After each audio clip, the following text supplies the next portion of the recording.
Everybody's got a story. You just have to listen. Oh, I'm Joe Pardavila, and this is Good Listen. And today we are going to talk about influence with Ben Ricciardi.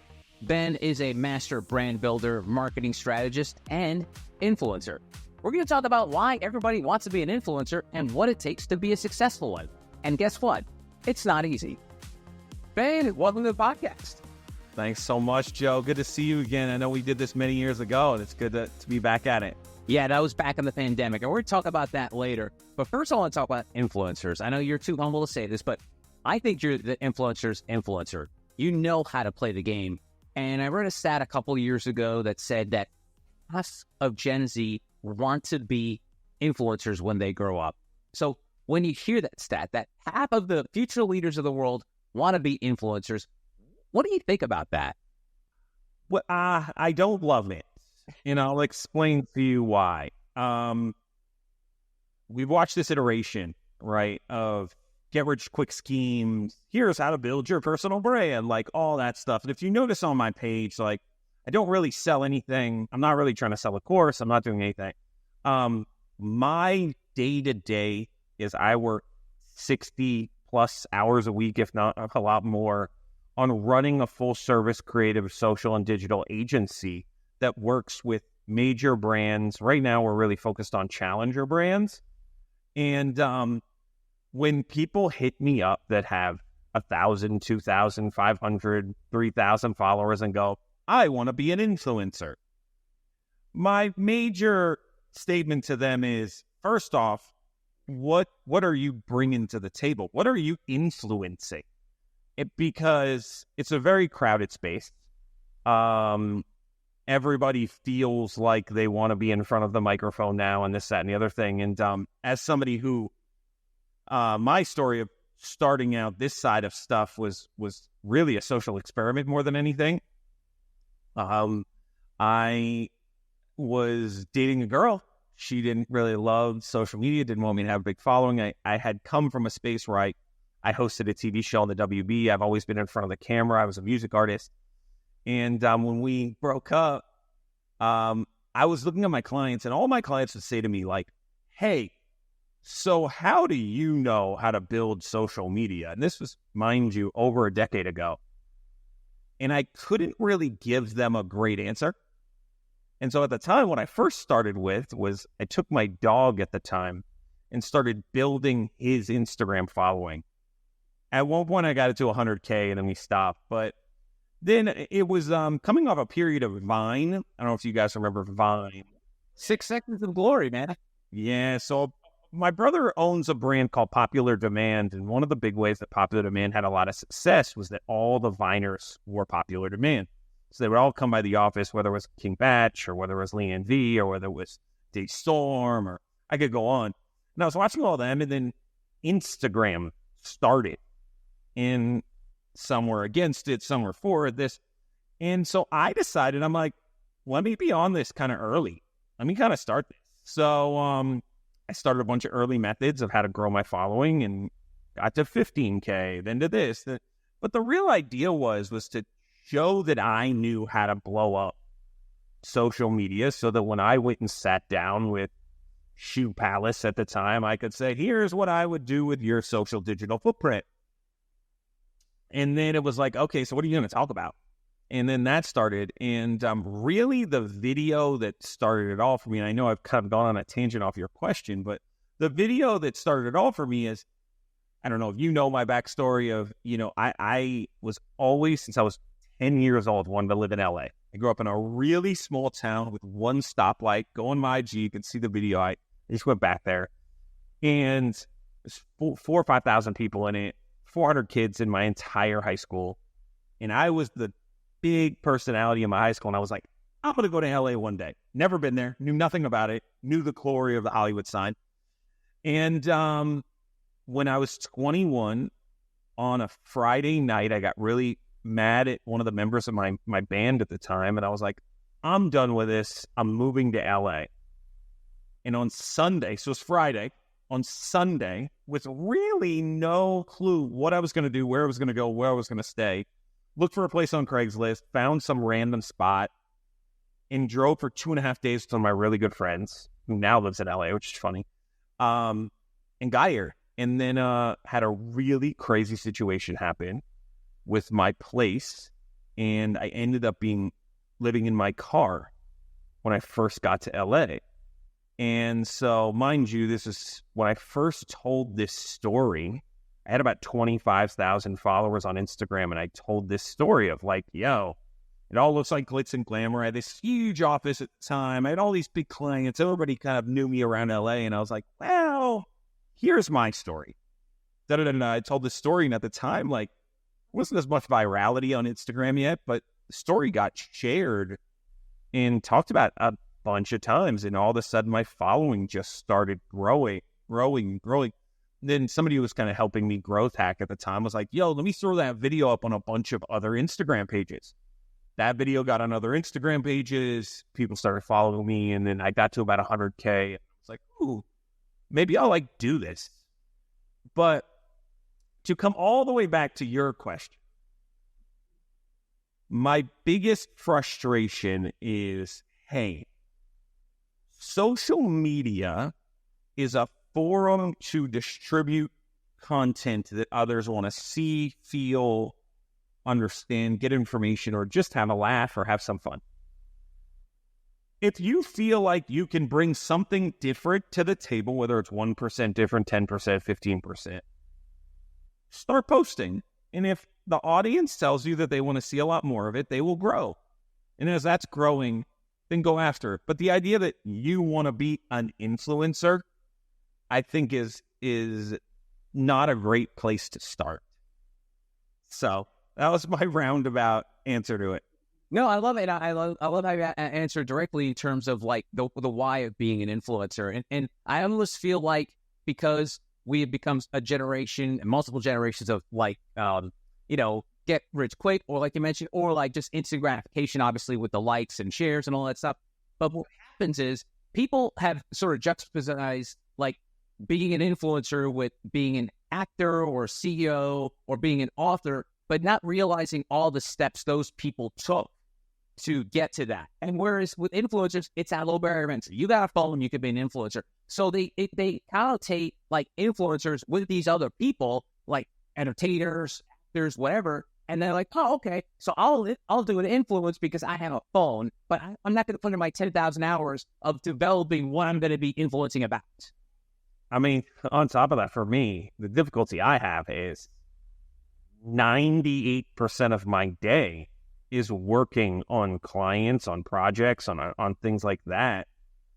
I can't sit there all day long like a lot of quote-unquote influencers that make all their revenue generation off of their Instagram or their TikTok or whatever other platform they're on. Yeah. I, on the other hand, make all of my revenue off of working on other people's and brands stuff. So the difficulty I have is I'm competing against people that have a team to focus on them. Whereas I have a team, yes, but our focus day to day, I mean, I'm in my office right now. There's 20 other people in this office right now that are working on projects that aren't mine, because no matter what, even though I own the company, I fall all the way to the bottom of the list. And that's okay. But I think you bring up a great point, which is, hey, like, know that this isn't easy. And also, the way the algorithm is built right now, let me backtrack. I'll give you a really funny story. I'm getting my hair cut. I was doing a shoot for the WWE, and I'm getting a haircut in Orlando. This guy's cutting my hair. He finds me on Instagram. We're talking, and he's like, oh, yeah, like, I'm thinking about getting out of being a barber because I just had a video go viral, and I want to be an influencer. And I was like, oh, dope. Like, so you're doing, like, crazy haircuts, or you're on IG, or like that? He's like, nah, let me show you the video. And it was a trend. He may have been one of the first people on it where, if you remember, you would look at the phone and tap, tap, tap, tap, tap through stories.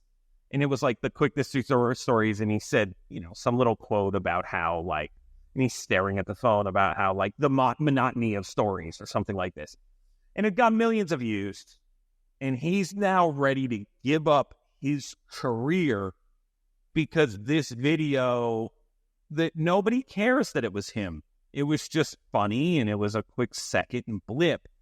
But he now, and mind you, he had like 12,000 followers, which, I mean, as you know, from a monetization level, he's got a long way to go to be able to make money. And so my statement to everybody is, now the algorithm is built in a way that it looks for pieces of content that can go viral, and less people can grow their socials off this. So you'll run into people that have gotten 3 million views on a video that have 4,000 followers. Right. And that's because that it's not built for it like it was built when I started this. It's built for content first. Instagram and TikTok, maybe TikTok a little bit more, but for sure Instagram does not care about building your following. They don't care. They care about content that people will stay on their platform for as long as possible. So you better be doing something, giving information, something that will make them stay. And it can just be funny. But the people are going to care about your piece of content unless you give them a reason to do otherwise. Yeah. And, you know, I joked that you were humble earlier. I mean, you have 1 million Instagram followers. And so you started from the beginning. You were an early adopter of Instagram. Say, let's hypothesize here. Say you're Ben Ricciardi, 19 years old today in 2024. Do you think you would be able to replicate what you did over the last, decade or so and get 1 million followers starting in 2024? So I'll tell you something funny, man. My background, I was a music artist. When I was young, I was always doing stuff like that. But at the time, we didn't have social the way we have it. There was no big social following. So I was out with a couple of my buddies last night that I've known since I was that age. And one of my buddies was telling the other guy who didn't know me back then, going like, yo, Ben would print up 5,000 flyers at Kinko's and be at every local show handing out paper flyers saying, come see my band, with headphones showing them the music. So, I intrinsically am a grinder. I will do whatever I need to do to get to the next stage and whatever it is. So I'm not trying to toot my own horn, but my work ethic and thought process behind how to kind of break the mold has always been there. It's just been a different widget. So 24 years old, I'm hosting a TV show on the WB Boston, interviewing Pharrell and No Doubt and 311, Blink-182, and a bunch of other bands. I'm interviewing Travis Barker at 24 years old on a local TV show that me and my brother created. So, we were always about that. Now, the issue with, it's not an issue, but this generation looks at it as just the content, but there's a lot more about it. There's a lot more you can do to build yourself than to just post content. So yeah, I don't know if I could get to 1 million, but I could tell you that I would definitely do damage in a different way, and I think I could be in a place that would be successful in that. Okay, I want to pick your brain about your mindset, because I think we have similar kind of grinded out work ethics. And yeah, and one of the things that you probably heard this before was this sort of backlash against hustle culture. I know Gary Vee got a lot of shit for this, and it shouldn't just be about the hustle. And me coming and I talk about all the time, I have immigrant parents, I'm first gen American, so all I know is hustle culture. So you can't tell me that that's not a way to live, because I feel like I survived on this planet with that mindset. But now, far in 2024, you still have that. But what do you say to folks that sort of disregard hustle culture, that don't put importance in this mindset of 100% or don't do it kind of thing? What's your reaction when you hear that kind of stuff? My work-life balance has not been as good as I think it could have been. So that's definitely an area that I don't want to sit here and say that I wouldn't choose a few things differently.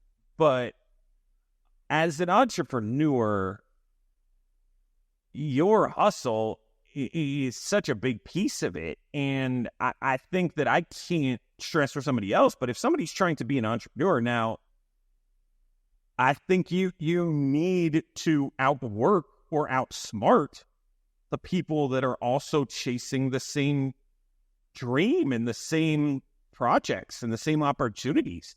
And I will admit that as somebody who's hiring, I have 5 job openings right now on LinkedIn that I'm chasing down people to work. I think that work ethic is very different right now for this culture. And I think part of that does have to do with our phones. Part of that does have to do with accessibility.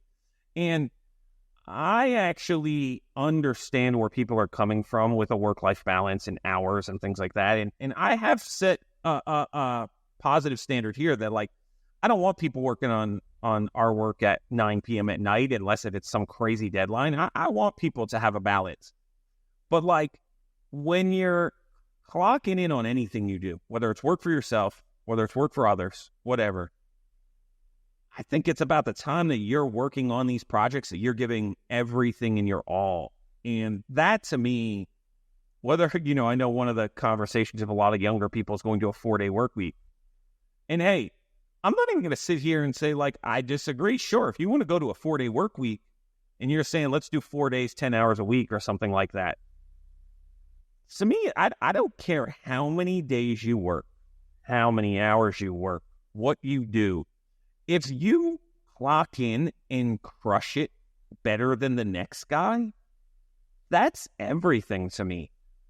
To me, it's the lack of accountability in work ethic that is missing right now.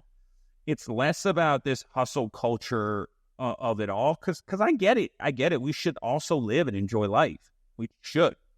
But it's when you are clocking in, are you giving everything you got to better whatever you're working on, whether it's, working for somebody else, working for yourself, working on whatever it is? Because at the end of the day, when you turn in whatever work you're doing to whoever you're turning it in for, that work is your calling card to your success. So if you're doing a half-assed job, that's on you, bro. And just know that you're going to get cut when somebody else comes in is going to work harder than you worked to put their calling card on their edit or on their photography or on their, deving a website or on name any topic. Like, somebody's going to come in and catch you if they're willing to put in more effort to the project. I love that. It's funny. One of my mentors, you probably know who he is, Todd Pettengill, former WWE announcer, who's hosting my show. He always used to tell me that they pay me for my talent, not my time, because he was always, our show's out from 6 to 10. So he would show up at like 5:30 and then, 10 o'clock or on, he was out. And so at the time I was like, yeah, but can't you just wait a little longer? But I get it. At the end of the day, you're paying people for their talent. But I think, Ben, that's where it comes from the top down, where in the past, it's always been this boss's mentality of like, and it's obviously the pandemic has changed things, but this idea of like the boss walking around the office, these people are hard at work. Is everybody working hard? Okay, good. Then I feel like, is everyone here? Good. I feel like I'll have a good boss because everyone's here. But it doesn't actually, that doesn't equate to hard work being done or being work being done. It just means that they're present. So tell me about that. My world is so different, right? So if you work in a corporate, there's a checkboxing mentality that in a corporate mentality that like you have a boss, then a boss, and then a boss. And just as long as you're like knocking out what you need to do, you're good. What I do, man, like I need people that really want to do it and really want to be a part of what we're building. And I will go on record as saying the most difficult part of my job is hiring and working with talent, like in working with staff. It's the part that I'm always trying to improve. I can be better. I think I can be a better boss. I think I can be a better teammate. It's something I work to improve. I'm working with somebody right now to help me with it. because you got to remember, as an owner founder, my mentality is right from the jump so much different than somebody else who is clocking in for a week to week paycheck, because my money isn't built on a paycheck. So like, there's that what's that quote that it's like, I work 80 hours a week so I don't have to work 40 or what. I don't know what the statement is, but like I have that. And so for me, when I look for people, I want people that are passionate about what we're working on, not just passionate about a paycheck. And like, for example, like how I give raises isn't based around like a 6-month review or a 3-month review or anything. How I give raises is really built upon someone working their ass off, and I can see a difference in our work, and I can see that it's helping us with clients, and I see it's helping us with people. Like, that's so key. And, that's a huge piece of this. That's awesome. So talking about your firm, you started the 10 times 10 group in summer of 2009. I know that probably feels like an eternity to you right now. But looking back at what you started with and where you are now, is this where you kind of were crystal balling that you wanted times 10? Absolutely not. Absolutely not. No, I mean, it's so funny. Times 10 was started back when I was in the music industry, throwing concerts and throwing little shows and promoting them in Hollywood. My brother always said to me that I had this, my brother is much more of the chill one. I'm much more of the over the top one. And he's like, dude, everything you do is times 10. That's kind of how it started. My brother named the agency, and it wasn't an agency. It was just me trying to have a thing that was what people knew me as, the guy that was doing this, that, and the other. We did it a bunch. I was managing music artists up until 2013, and got rocked, man. Music industry's rough. It is so cutthroat, and had some really good success. Artists signed to every major label, and it just I got punched in the face one too many times in the industry, and I was like, you know what, I don't want to do this anymore. But always, I grew up with marketers. My brother's a marketer, my dad's a marketer.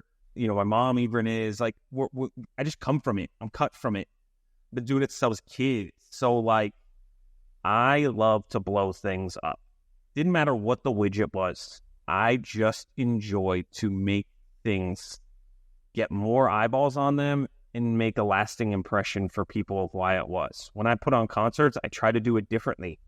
How I built the acts. I mean, just backstory, like Miguel's first major show in LA, he opened for he was one of the openers for one of my shows. He drew 23 people. He's now gone on to play, huge shows. There was a kid named Breezy Lovejoy who opened a show for me, and I hope he doesn't get mad at me saying this, but after the show, he had drawn 9 people, 9 paying people, and he was sitting on the sidewalk with me being like, dude, are you ever going to book me again? Like, and he was one of the most talented human beings I'd ever seen in life. Less than a year later, as Anderson .Paak, he had a song out with Dr. Dre and was playing at the Forum within a year later. I could go on. I have other stories. Bruno Mars, same thing, very early on in his career. So people, what I love is to find talent. I love to work with talent. I love seeing, things grow. Right now, that's why I'm really focused more on challenger brands than, we did hundreds of projects with Adidas. I loved it. But at the end of the day, when I'm working with Adidas, I'm a cog in the machine. But with the brands that I'm working with now, we can really make an impact on them growing. And that's fun, man. That's so much fun. And I'm really passionate about that. So whatever it is, 15 years ago, no. Did I see myself here? Absolutely not. But did I know I was going to work my tail off to land somewhere that I was building, and I was going to just try to outwork everybody? Yeah, that was my mindset, and that's how I've always been. Awesome. You mentioned a couple times you work with challenger brands. For the non-business marketing folk who might pop this pod on, how would you describe a challenger brand? Somewhere probably 50 million plus in revenue, but maybe they're sometimes smaller but well-funded, struggling to kind of find their way from a marketing standpoint, have a great product, but are trying to find their way from how to build on top of their audience.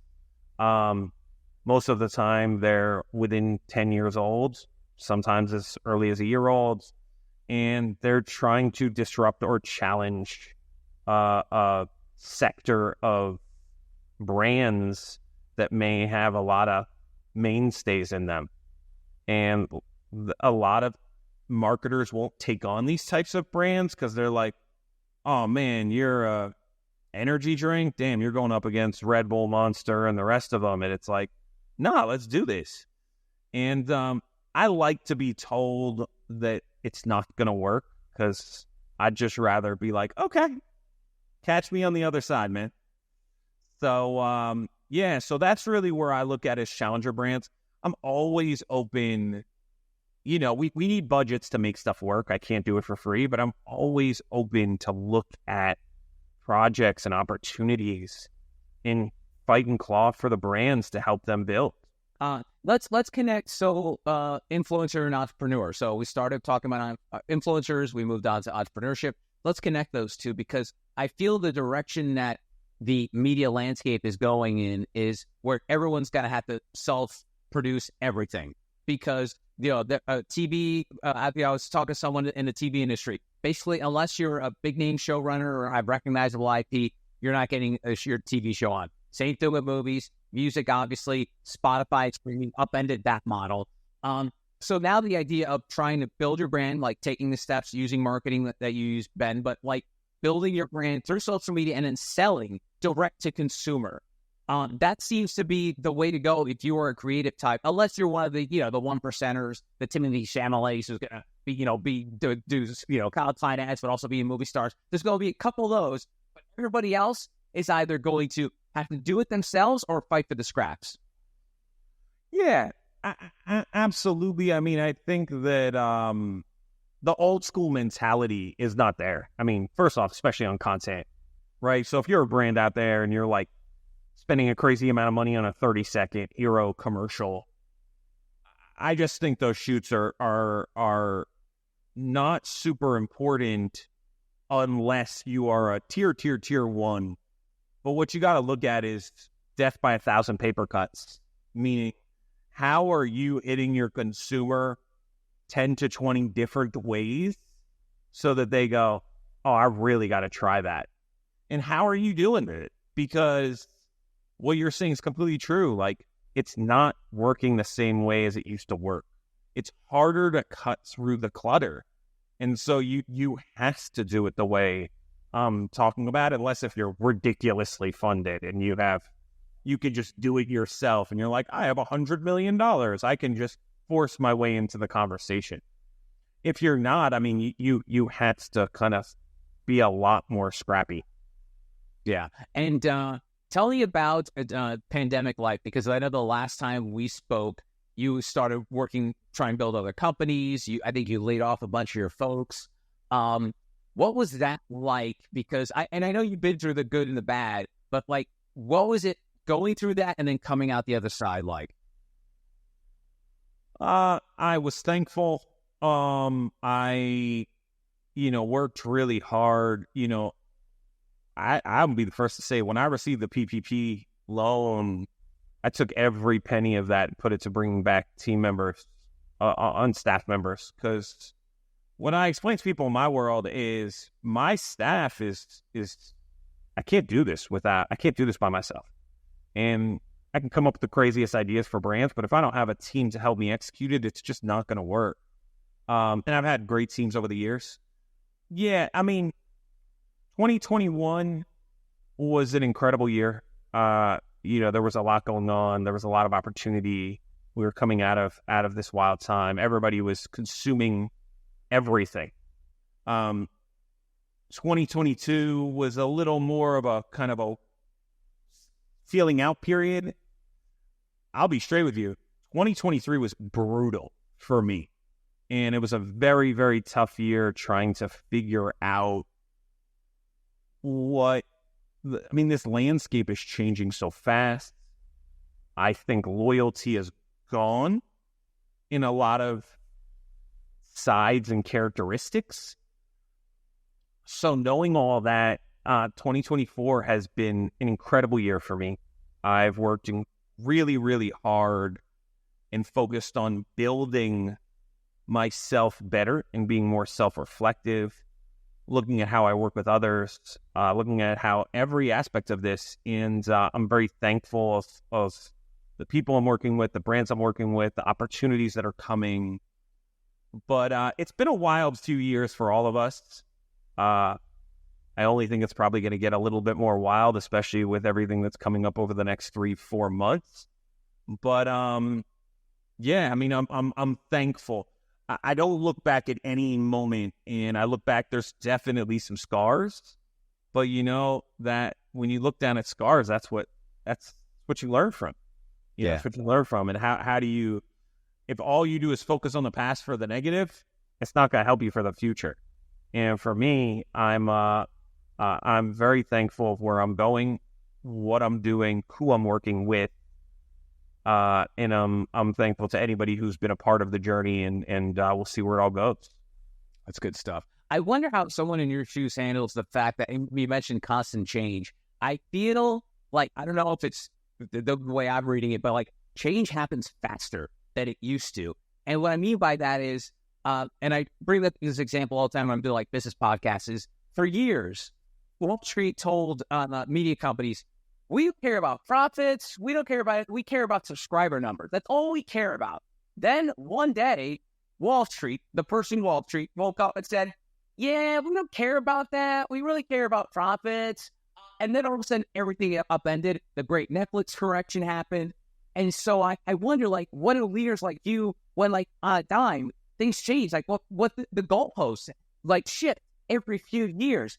How do Few years? Few years, few weeks, few months, few days, few hours. I mean, dude, like, it is absolutely wild the speed things are changing.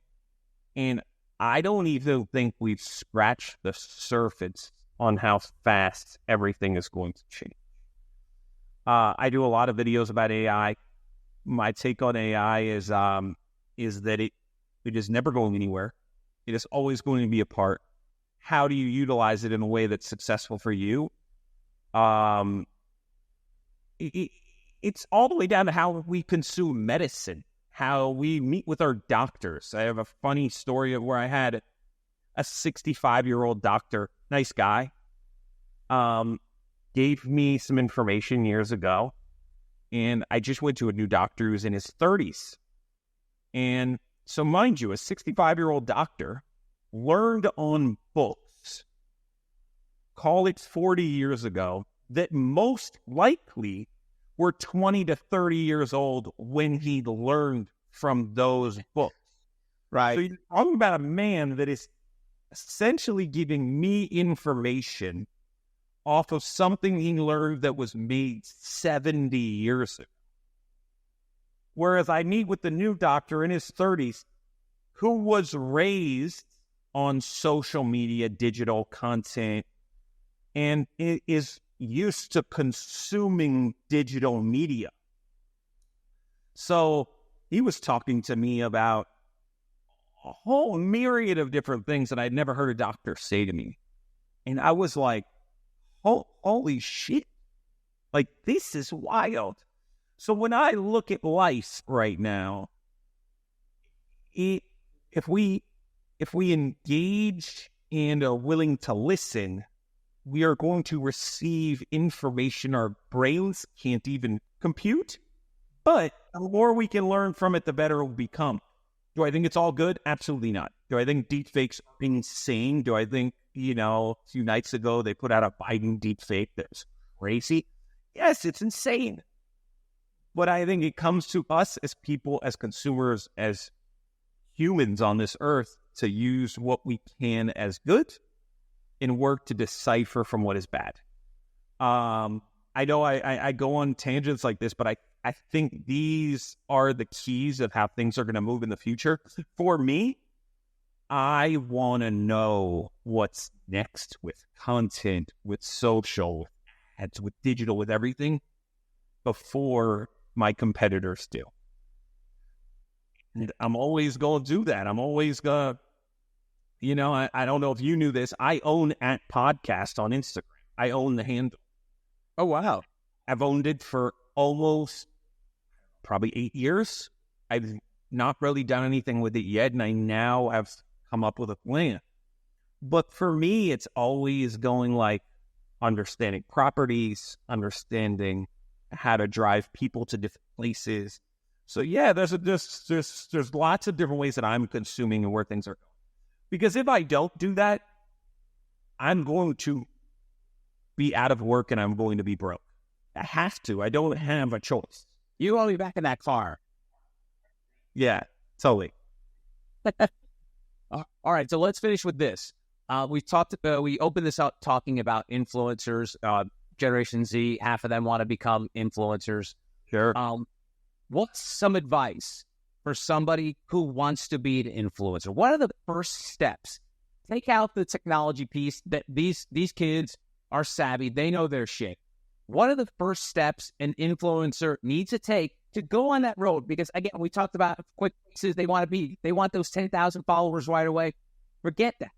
What are the first steps someone needs to do to become an influencer that has influence?